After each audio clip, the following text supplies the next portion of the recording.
तेजस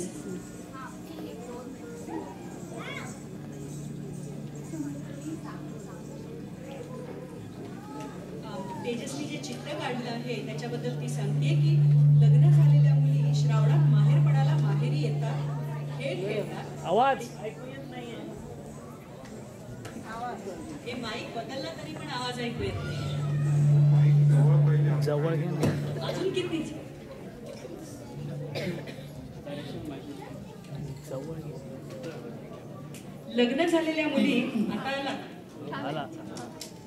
लग्न झालेल्या मुली श्रावणात माहेरपणाला माहेरी येतात, खेळ खेळतात, आपलं बालपण विसरून एकमेकींचा निरोप घेऊन सासरी जाण्यास निघतात. त्यावेळेसची त्यांची मनस्थिती आपणास या चित्रात दिसून येते. सो तेजसनी काढलेलं चित्र तुम्ही बघू शकता.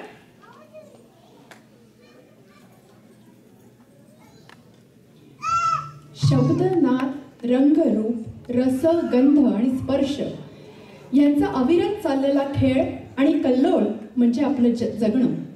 मात्र ही सगळी गुंतागुंत स्वीकारून आणि पचवूनही पुन्हा माझं साधं सुंदर म्हणणं हेच असेल की माझ्या अस्तित्वाच्या आणि आविष्काराच्या दोन मूलभूत वाटा म्हणजे शब्द आणि सूर.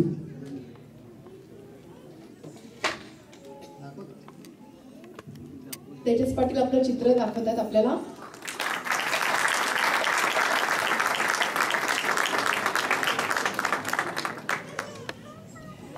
माझं साधं सुद्धा म्हणणं हेच असेल की माझ्या अस्तित्वाच्या आणि आविष्काराच्या दोन मूलभूत वाटा म्हणजे शब्द आणि सूर.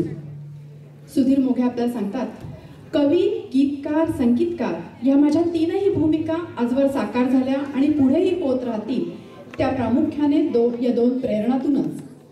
त्यातील सर्वप्रथम झालेला स्वराचा दंश आणि नंतर शब्दांनी घेतलेली पकड ही मजेदार जन्मजोड पाहताना असं जाणवतं की माझी कविता सखी सर्वार्थानं स्वयंभू असूनही तिच्या कळत अथवा नकळत ती अखंड स्वरांचा वेध घेत राहिली आहे. त्या तिथे दूर ती दोन जगांची रेषा, त्या तिथे दूर ती दोन जगांची रेषा, ती रेषा घडविते नव्या लिपीची भाषा. हा संधिकाल, हा संधिकाल क्षण इथे विसाऊ माथा, हा संधिकाल क्षण इथे विसाऊ माथा. संपेल काहीसे, संपेल काहीसे समोर बघता बघता.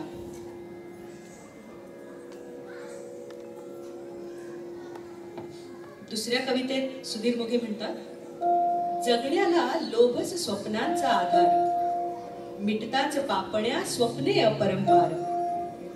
जगण्याला लोभच स्वप्नांचा आधार, मिटताच पापण्या स्वप्ने अपरंपार. जर उभ्या जिण्याला स्वप्नांचाच हवाला, जर उभ्या जिण्याला स्वप्नांचाच हवाला, मग निद्रेचे भय आणि खंत कशाला.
ग्रहणात सावल्यांचा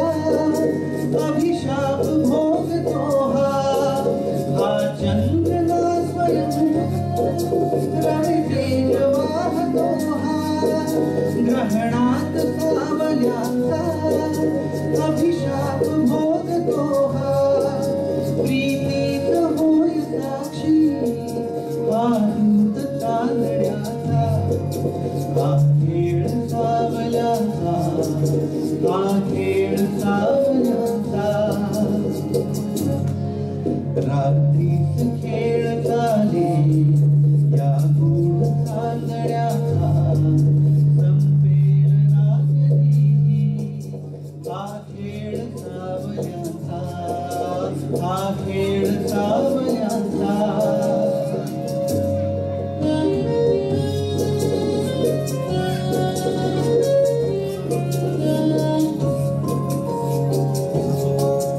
आभास सावली हा असतो खरा प्रकाश आभास सावली हा असतो खरा प्रकाश जे सत्य भासती ते असती निदान भास असतात सावलीला हा दोष आंधळ्याचा संपेल ना